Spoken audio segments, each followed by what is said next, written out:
mengajak teman-teman untuk berpikir tentang zaman dahulu, tahun 1500. Ya, 1500 itu. Atau mungkin lebih jauh lagi ya, yaitu pada tahun ketika Samudra Pasai itu didatangi oleh orang-orang Arab Saudi ya, karena mereka itu membutuhkan rempah-rempah. Rempah-rempah mereka dapatkan tadinya dari India, tapi mereka pikir ada lagi yang lebih murah, yaitu Indonesia. Mereka ke Samudra Pasai. Di situ mereka membeli rempah-rempah itu dan dibawa ke negaranya. Lantas semua negara begitu. Columbus juga mencari, dapat katanya Amerika. Tapi mereka enggak.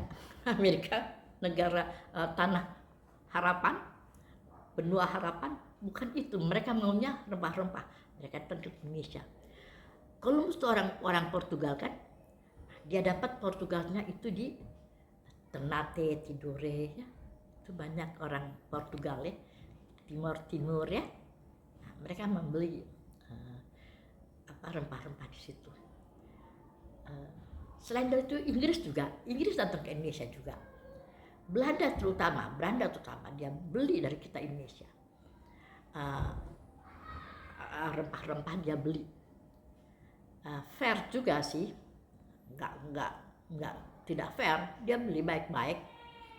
Hanya ketika barang itu diangkut dari Indonesia ke negeri Belanda, di tengah jalan tuh banyak perampok dong, banyak perompak ya, yang di laut-laut banyak perompak.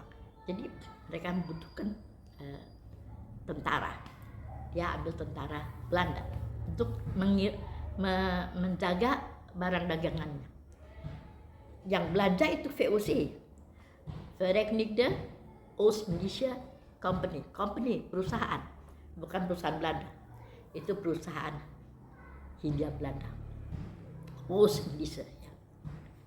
Jadi mereka bawa semuanya gitu ke Belanda. Sampai kaya loh, rajanya itu paling kaya di Eropa. Raja Belanda itu menjadi paling kaya oleh karena dari rempah-rempah itu. Tapi terus terang aja mereka itu fair. Mereka itu ada timbal baliknya ya dengan Indonesia. 350 tahun mereka belanja kepada kita, beli barang-barang kita tuh ada sedikit pengaturan yang mereka lakukan yang bermanfaat untuk kita. Seperti mereka melakukan jalan-jalan dangerous dari Anyer sampai ke Banyuwangi, Panarukan Banyuwangi, itu jalannya itu yang bikin dangerous.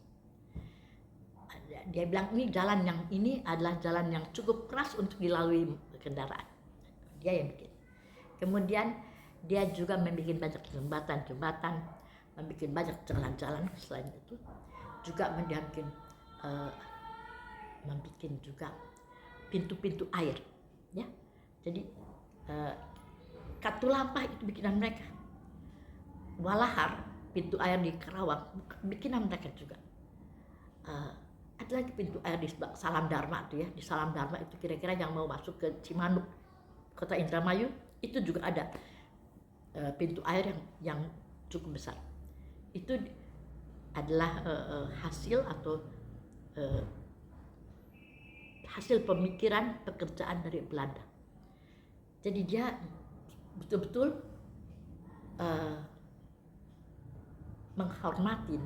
menghormatin tanah kita. Jadi kalau namanya dijajah itu juga tidak 100% betul. Tapi lama-lama memang sih mereka pikir ini mesti pakai tenaga kekuatan supaya kita belinya perdagangan kita lancar. Karena Inggris kita kan pernah dijajah Inggris, Raffles tahun 1900 begitu, dijajah Inggris, Raffles ya, hanya satu kali periode, terus tidak ada lagi Inggris. Portugal dengan Belanda juga bertempur terus ya di sana. di timur Indonesia. Nah, tapi memang Indonesia itu mempunyai segala-gala yang dibutuhkan dunia. Dunia butuh apa, Indonesia ada. Ketika musim batu bara, kereta api, Indonesia kasih. Jual batu bara, banyak batu bara. Ketika tahun Soeharto, dunia kepingin punya perlu banyak kayu, ya. Itu di Kalimantan dibabatin kayu-kayu itu sampai dijual oleh orang Indonesia keluar supaya kita dapat uang. Tapi oleh orang luar negeri bilang nggak boleh, Borneo tidak boleh dibabat habis, itu adalah paru-paru dunia.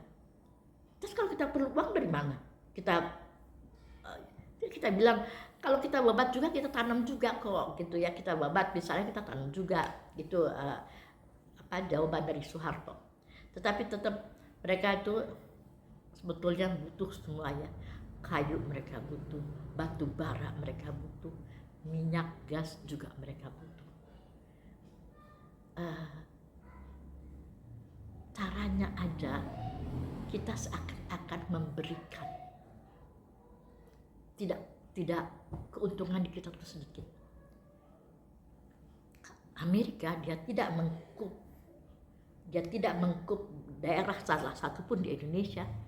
Dia hanya negosiasi tembagapura, bernegosiasi, ini berjalan terus, tambang emas berjalan terus. Kita tidak tahu berapa yang diambil, emas kita diambil berapa kita nggak tahu. Saya dengar juga ada dia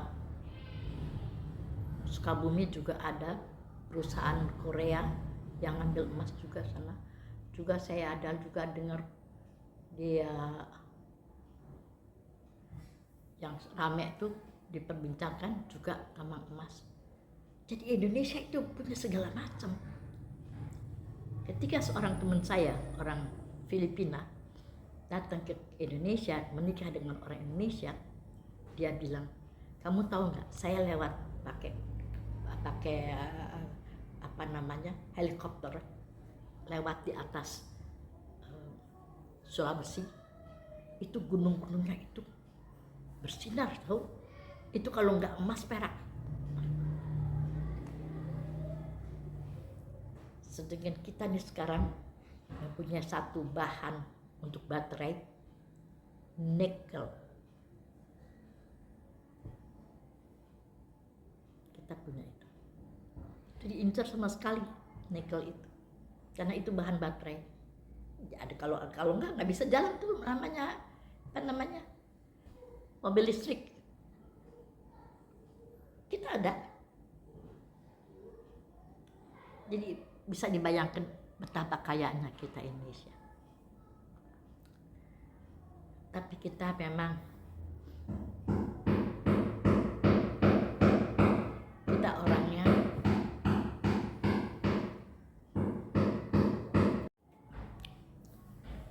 kalau mau disebut penjajah adalah Jepang. Jepang datang 3,5 tahun dia hanya di Indonesia, tapi semua barang diangkut dibawa ke Jepang. Beras pun dibawa ke Jepang. Apalagi emas semua dibawa ke Jepang. Tidak negosiasi loh, tidak. Jadi 350 tahun Belanda itu bernegosiasi dengan kita, dibandingkan 3,5 tahun Jepang bernegosiasi, kalah kasarnya, kalah segala macam. Yang saya ingin tahu, apakah anak-anak negeri Jepang, anak-anak negeri Belanda itu tahu cerita ini? Mereka tidak tahu. Saya ketemu orang Belanda. Ya, suami istri, ibunya tinggal di Indonesia. Dan karena ada kakek neneknya di Indonesia, dan karena ada Jepang masuk, dia kembali ke Belanda, ya. Dia cerita sekali bagaimana senangnya di Indonesia itu, kita makan enak, dia ambil pembantu dari Indonesia. Pembantu pun dibawa dari Indonesia karena nggak bisa mereka masak kan. Dia tadinya istrinya seorang dokter di rumah sakit Surabaya, suaminya minyak di perusahaan minyak. Oh, mereka senang sekali dan mereka ceritain ke anak cucunya bagaimana mana tempat yang penting untuk bagi mereka. Cucunya datang ke Indonesia dan dia napak tilas sampai ke Linggarjati, dia napak tilas sampai ke Surabaya, rumah sakit yang katanya dulu neneknya kerja di situ, dia datengin semuanya. Itu pembantu ya kan meninggal dari Belanda, dia kita bawa dari Indonesia.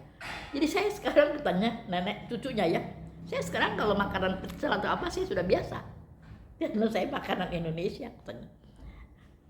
Nah, di sekolah kamu dulu diajarin nggak tentang kolonialisme kamu dulu di sini? Nggak diajarin. Saya tanya ke orang Jepang, kamu tahu nggak dulu kamu 3,5 tahun ini? Nggak tahu. Jadi mereka tidak di sekolahnya tidak diajarin itu. Kita diajarin gimana 30 tahun gimana, tapi mereka nggak diajarin. Ya namanya pemutihan sejarah ya, namanya pemutihan sejarah. Kita nggak nyalahin juga dong mereka melakukan hal yang tidak baik zaman dulunya kan. Tapi mengambil apa-apa dari Indonesia itu, orang Indonesia itu fine saja loh. Pada zaman Jepang kita semua pakai baju karung, nggak ada jual baju. 3,5 tahun tuh nggak ada yang jual baju. Jadi kita pakai baju karung kalau bisa.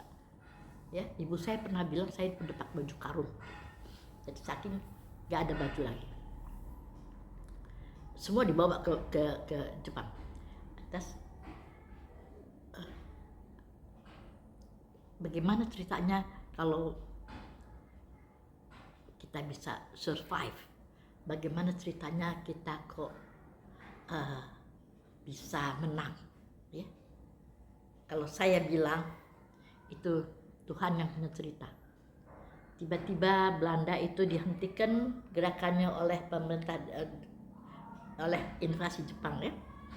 Invasi Jepang diberhentikan oleh bom Nagasaki ke Hiroshima. Kita orang Indonesia ngapain?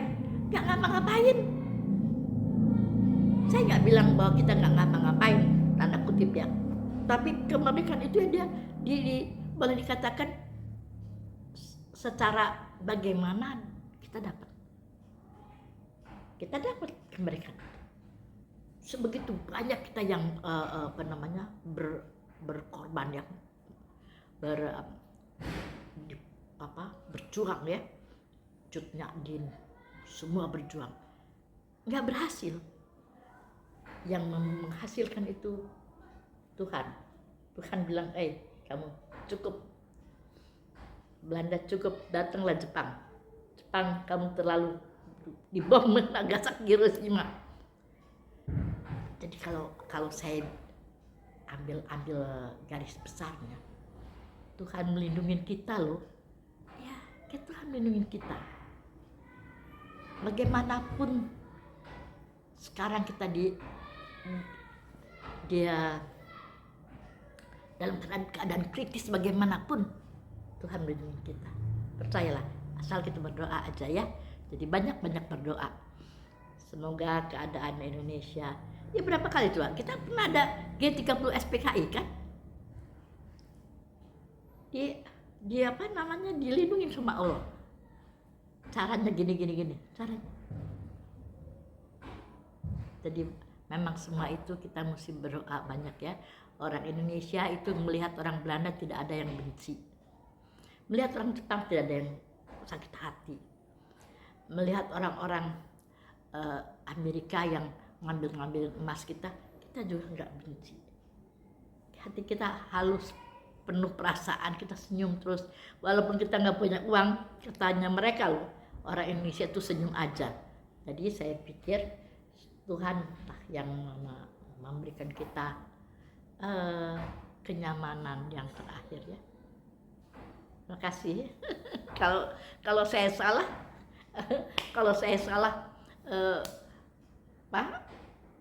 tanggapan saya salah ya tolong aja, maaf aja. Itu hanya tanggapan saya seorang diri.